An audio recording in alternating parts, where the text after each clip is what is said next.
على الصلاة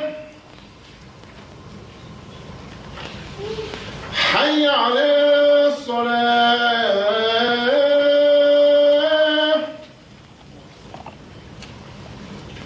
حي على الفلاح حي على الفلاح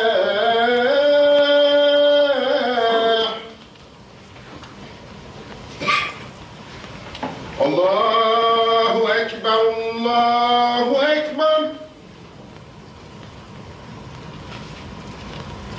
لا إله إلا الله. بسم الله الرحمن الرحيم. With the name of Allah, the gracious and compassionate. And alhamdulillah, as-salatu as-salam ala Rasulillah al-Kareem. Really all praise for Allah, praise and peace be upon His Prophet Muhammad sallallahu alayhi wa sallam. At this time, we're going to hear from Sheikh Yusuf in his response to the questions that you have offered. As you can see, he is going through them very diligently. Even though he's tearing them up, don't think that he's just disregarding the questions. He's actually consolidating the questions and putting them in a manner where he can respond to them. There's quite a volume of questions, and I'm not sure that he's going to be able to get to all of them tonight. However, we would like to encourage you to visit his website. That's todayislam.com, and if there are any questions that you have that are not answered tonight, he will gladly answer them for you on the internet, inshallah ta'ala. I'd like to share with you an experience that I had on one of his visits to our prisons in South Carolina. We have approximately 22,000 inmates in the South Carolina Department of Corrections, of which about 5% of them are Muslim, roughly 1,000 Muslims spread out throughout 29 correctional facilities, which I have to service throughout the state. And on one of his visits, he encouraged the men in the particular facility to tell their families about the website. And you know, if you know anything about corrections and inmates, inmate mentality is something that's very, very delicate, very guarded, to say the least. So he encouraged the inmates to tell their families to go to the website and pull up some information off of the website and print it, but don't read it. And can you imagine an inmate in a prison telling his family member to go to the website, print some information, but don't read it? What are they going to do? Read it. One young man told his sister to do that. She read the information. She went to the mosque in Charlotte, North Carolina, and she became a Muslim. She took her declaration of faith. Alhamdulillah. So I hope that you will get, I know you get your time worthwhile answered in the question that he will be answering. So without any further ado, you know, this is the only man that I've ever met who has elevated pizza to another level. He's ever elevated pizza to another level. When he's around the youth, he'll ask them, "What's brain food?" And they look at each other. Think about material. And they'll look at each other like, "Brain food? What's brain food?" But you know, if you go to any college campus today, and you see them staying up late at night studying, cramming, you know, for the exams, and they eat this food that comes in a big box that comes to them on wheels. And so it must be brain food. You didn't tell us how you say it. All right, he got half of it, but he didn't get all of it.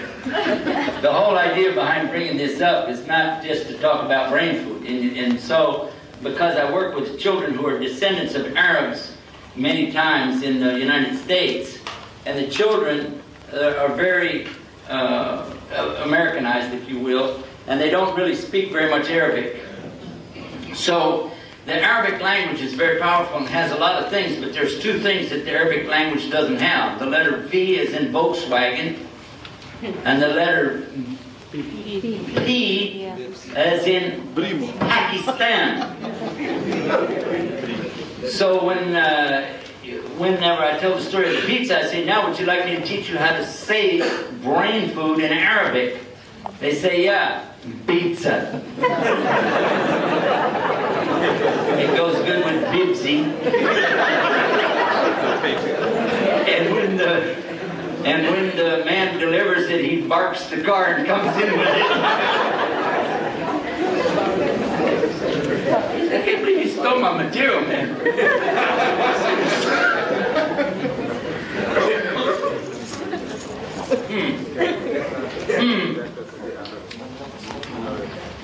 I'm going to let it slide because you had a long day today. Inshallah, God willing, we're going to try to answer 12 questions. The majority of the questions that came were very similar, so what I did, I took the opportunity to compile them down.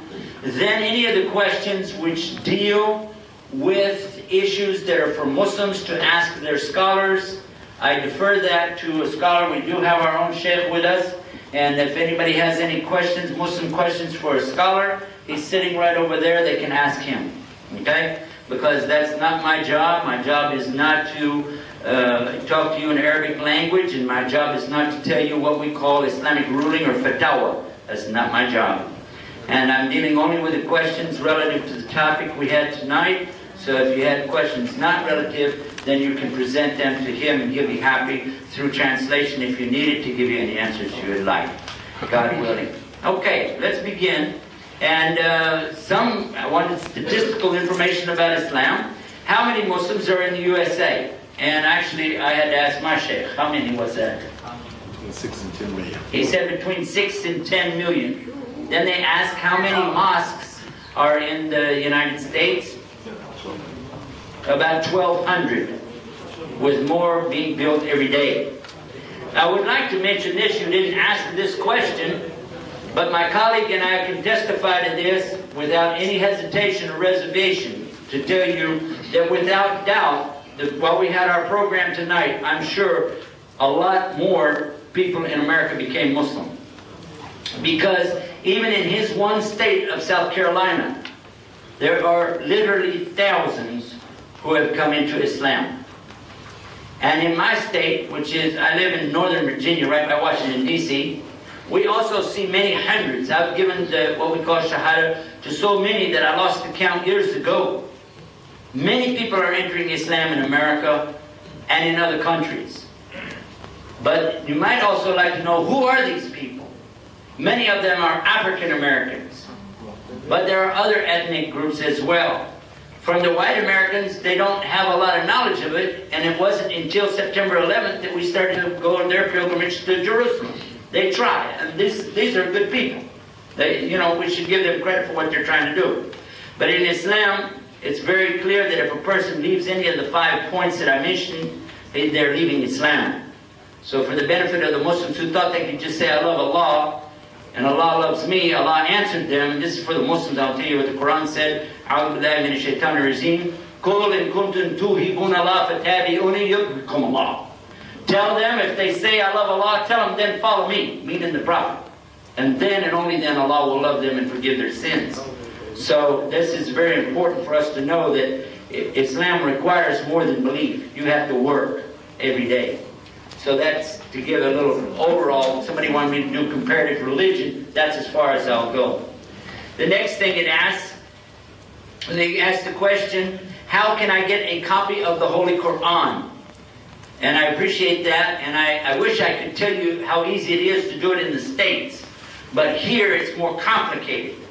Your effort won't be that much harder, but our effort will be. You go to our website, Today Islam, and look on the page, it says Free Qur'an. At the top of the page, look for Free Qur'an, and then click on that link and send us email. I have no idea how long it's going to take to send it, because it's going to have to come, what they call over the water. What do they call that kind of shipping? Huh? Ocean freight. Ocean freight? Snail mail. Oh, that's right, I forgot about that. Muhammad Khatib, who is the president of the Muslim Association here, Islamic Association, we made an agreement with him to send a whole case that I didn't even tell him how many we were going to send yet. I just told him we're going to send them. But he should have those whenever the snail mail gets here. And how long do you think it'll take? It'll take about 1 month. 1 month? Yes. So at that time, what I'd like for you to do right now before you leave tonight, write your name, your telephone number, and your address on a piece of paper. I forgot to say that in the talk, that we